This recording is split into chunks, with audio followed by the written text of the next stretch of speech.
त्यांनी सांगितलं। तिकडे नागपूरमध्ये विदर्भवाद्यांनी आज जोरदार आंदोलन केलं। स्वतंत्र विदर्भाच्या मागणीसाठी आंदोलन करण्यात आलं। संविधान चौक ते विधान भवनाच्या पर्यंत मोर्चा काढण्यात आला। यात अनेक आंदोलक सहभागी झाले होते। पोलिसांनी या सगळ्या आंदोलकांना मोर्चाच्या सुरुवातीलाच ताब्यात घेतलं।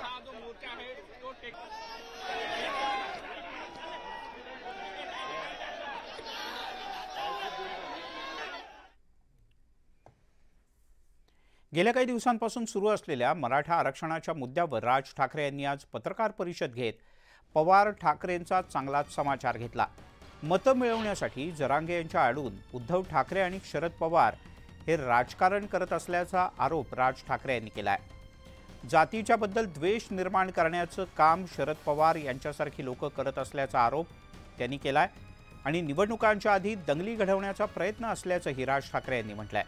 दरम्यान बीडमधल्या आंदोलनाच्या नंतर राज ठाकरे यांनी पवार आणि ठाकरेंना थेट इशारा दिलाय। तुमचं राजकारण तुम्हाला लखलाभ, पण माझ्या नादी लागू नका। मोहोळ उठलं तर विधानसभेत तुम्हाला एकही सभा घेता येणार नाही। माझी पोरं काय करतील हे कळणार नाही, असं म्हणत राज ठाकरे यांनी हल्ला चढवलाय। महाराष्ट्राला आरक्षणाची गरज नाही याचा पुनरुच्चार सुद्धा राज ठाकरे यांनी केला। 2006 साली मी पक्षाची स्थापना केली आणि 2006 सालापासून आजपर्यंत आमची भूमिका सुरुवातीपासून एकच राहिलेली आहे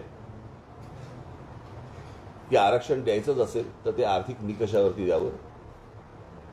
ही आमची भूमिका पहिल्यापासून राहिलेली आहे आणि त्याच्या उपर माझं असं म्हणणं आहे की महाराष्ट्राला खरं तर आरक्षणाची गरजच नाहीये। आज माझ्या दौऱ्यामध्ये या लोकांनी अडथळे आणण्याचे प्रयत्न केले। उद्या जर माझं मोहोळ उठलं ना, त्यांना निवडणुकीला एकही सभा पण घेता येणार नाही। त्यांनी माझ्या वाट्याला जाऊ नये या लोकांनी, कळलं का? मी एकदा मागे म्हटलं होतं की यांच्याकडे प्रस्तावित आहेत, माझ्याकडे विस्थापित आहेत।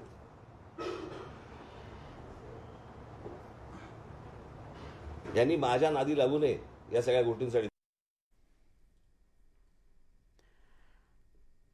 शिवसेना उबाठाचे खासदार संजय राऊत हे शरद पवार यांच्या अमंगल कार्यातील करवली असल्याची खोचक टीकाही राज ठाकरे यांनी केली। शरद पवारांची सोंगटी आहे ती, करवली, त्यांच्या अमंगल कार्यातली करवली आहे ती, कळलं का? ते उंबरट्यावरती बसून तिकडेच आयुष्य जिजवणार। सो मला असं वाटतं की मी हा सगळा दौरा पूर्ण करून मी आता मुंबईला जाईन। 20 तारखेला माझा विदर्भाचा दौरा सुरू होईल। बघू काय विघ्न आणतात ते, आणि ते विघ्न त्यांच्या गळ्यात कशी घालता येतील ते आम्ही पाहू। तिकडे नवी दिल्लीमध्ये घोटाळेबाज व्यक्तींच्या सोबत संजय राऊत यांनी उद्धव ठाकरे यांची भेट घालून दिली असा मोठा आरोप शिवसेनेचे खासदार नरेश म्हस्के यांनी केलाय। गुप्ता बंधू यांच्यासोबत ठाकरे कुटुंबियांचं काय नातं आहे हे समोर आलं पाहिजे, असंही म्हस्के यांनी म्हटलंय। आफ्रिकन देशाच्या मालकीच्या सरकारी उद्योगांमधून अब्जावधींची लूट केल्याप्रकरणी गुप्ता बंधू यांच्यावर गुन्हा दाखल आहे।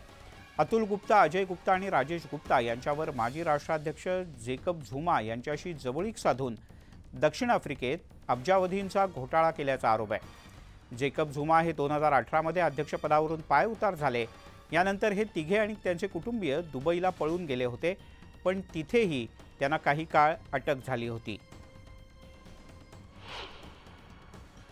मी तुम्हाला जाहीरपणे या ठिकाणी आरोप करतोय की जो माणूस दक्षिण आफ्रिकेसारख्या देशामध्ये करोडो रँड्सचा घोटाळा ज्यांनी केलेला आहे, जो त्या देशातनं पळून गेलेला आहे, हिंदुस्थानामध्ये अनेक राज्यांमध्ये त्याच्यावर गुन्हे दाखल आहेत, अनेक घोटाळे त्यांनी केलेले आहेत, ज्याला लुकआउट नोटीस निघाली होती, अशा माणसाची बैठक उद्धव ठाकरे यांच्या समवेत संजय राऊत यांच्या घरी झालेली आहे। आपण माहिती काढावं याच्या मागचं कारण काय।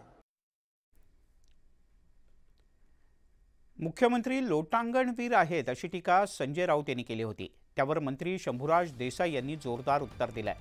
दिल्लीत कोण बसलं आहे, ते कोणाचे उंबरठे झिजवतायत हे सांगावं। सत्तेसाठी पदासाठी त्यांनी युती तोडली, ती पुनरुज्जीवित करण्यासाठी आम्ही काम केलं, त्याला लोटांगण म्हणता येणार नाही, अशा शब्दात शंभूराज देसाई यांनी राऊत यांच्या वक्तव्याला उत्तर दिलंय।